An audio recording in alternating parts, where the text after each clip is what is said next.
called encourage paraphrasing, whereby you take a couple of minutes or a couple of sentences and express what you just read.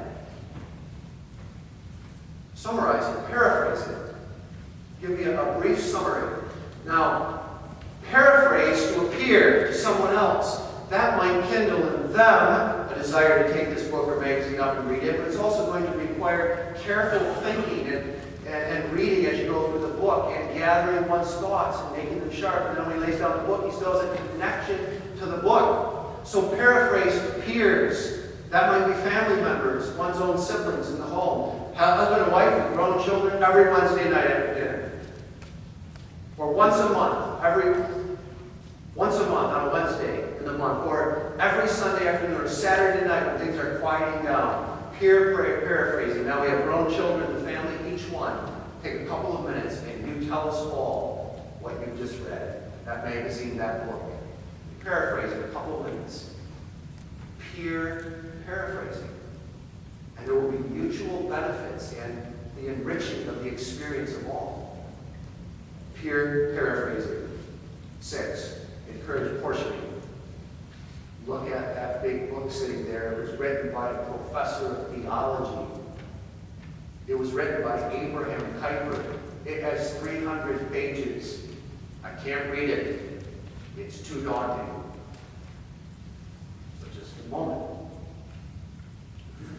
You don't have to read the whole book at once.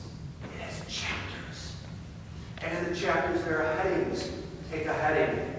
Take a chapter. Portion it up. Just like the man who sits in seat 1 at the table. He's got a whole meal in front of him, but he doesn't eat it all at one bite. Bite after bite after bite. Portions.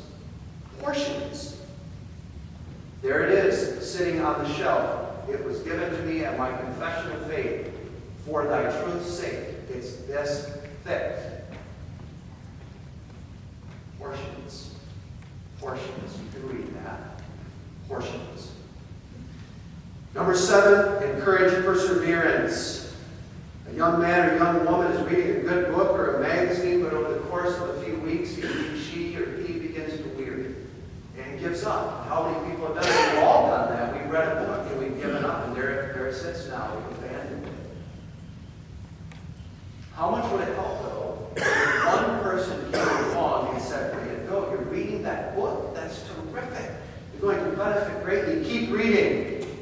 Just like the runner who's running a 5K, he's got a half a mile to go, or he's running a 25K, about 3 miles to go. He's way, way out there in the distance, and there's no one out there. It's silent. There's that one man along the path. Here comes the runner. He's weary. He's ready to give up. And there's the man along the path. Way to go! Keep running. You're looking great. You're close to the finish. And that's all it took.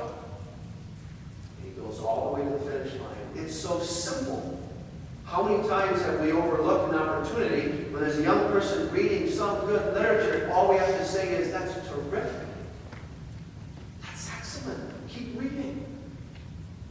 You're doing great. That's a great book. You're going to benefit." Encourage perseverance. A couple of words might make all the difference. Number 8, promote literature. Promote literature. The RFPA, for example, the staff at the Beacon Lights in the last few years have been doing a terrific job of promoting literature. New designs, they have little cards and getting the information out to the people, promoting the literature. But then that's not enough. We need to promote it as well, do everything we can.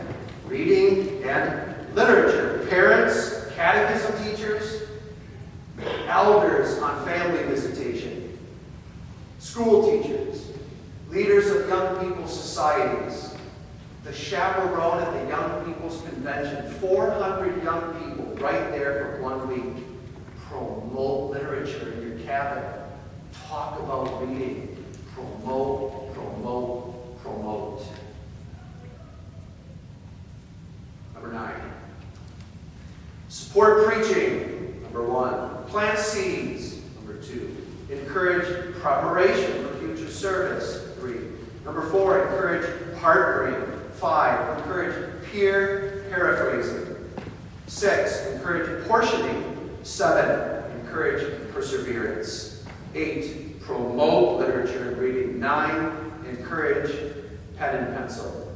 Now I realize in many places the book is giving way to the tablet, and I don't know if you can highlight things in a tablet. Look, you have a book, as long as you're home, get a pen and pencil and write it. Underline, exclamation mark, see page 47, star, asterisk, write notes. Interact with your book, your magazine, young man, young woman. It's yours. It is. Pen and pencil. But now last, emphasize the parental mandate. The parental mandate is not, you ought to read, or I strongly encourage you to do some reading. The parental mandate is, you shall read. I am your father. I have been given authority by God. This is my house. You son, you daughter, shall read. Why wouldn't we? The 2-year-old is not so excited about sitting through another hour-and-a-half worship service on Sunday, but you shall come to church. And over the course of time, they begin to see the wisdom of their parents, and they enjoy going to church.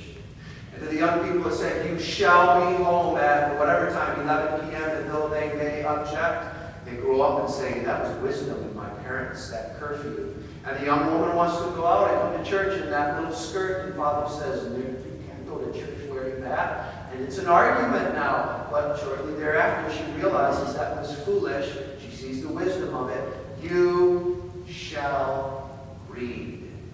Now, don't hand the book to the young person. You come with both hands full, one hand the book saying, you shall read. Another hand is a whip of one of Pharaoh's servants. You shall read, not that must. Come with a book, and you have your own book. And I read too. Here's a book, magazine. You shall read. And present that with the attitude and in the environment of love and in the spirit of love. Read, my son. You must read. But Dad, you don't know how busy I am. I can't even read all of the books I have to read for college. I don't have time to read. Well, you know that's not true because you were all there one day, as I was too. That's not true. Just like it's not true when the dentist says, it doesn't appear that you've been flossing every day, and the patient says, I don't have time to floss every day. And the dentist doesn't even take the time to say, you don't have time to run a piece of string through your teeth for 60 seconds a day. You can do that while watching your television. You have time to read. You have the will. You have to make time. I'm your father, and I love you. And now let's start prioritizing. You've got to turn that thing off, put it away, get unplugged, put it way over there. Now we're going to read. Sunday afternoon. What are you going to do Sunday afternoon? Here's this literature. You shall read. The parental mandate. There we have it. People of God, 10 ways to encourage the next generation to read. And let us press on now to the glory of Almighty God, in whose covenant we are by His grace through Jesus Christ. And for the good of His covenant and the cause of the covenant in the world, lest a generation arise among us not knowing the Lord, nor the works that He has done for Israel. Let us lay this upon the hearts of the young people. Read. Go forth encouraging them to read. And now where do you sit at the table?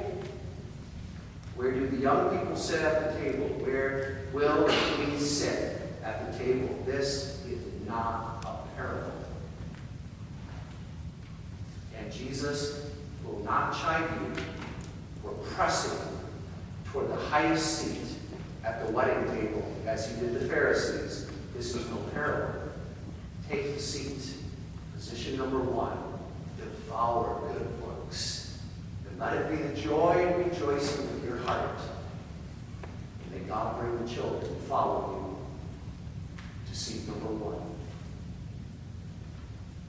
And thank you for your attention and for gathering here this evening.